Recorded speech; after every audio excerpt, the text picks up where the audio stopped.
Kanino pa nga ba ako magsusumbong kung tinalikuran na ako ng lahat?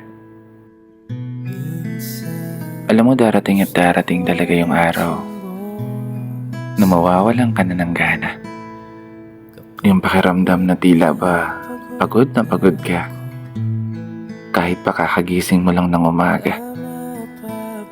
Tinatamad bumangon sa kama at punasan ng mga marka ng mga natuyong luha sa mata.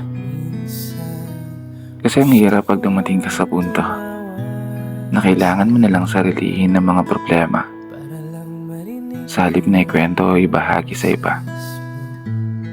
Harapin yung mga hamon, yung mga pagsubok ng nag-iisa.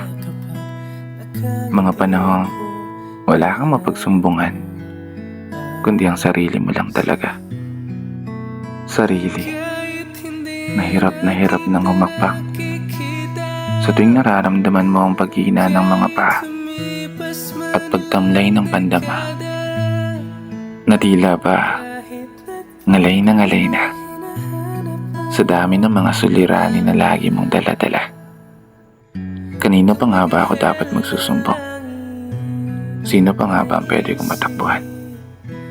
Kung sanay na rin naman akong sagipin ng sarili sa kawalan, na sa bandang uli, wala akong ibang aasahan kundi ang sarili ko lang.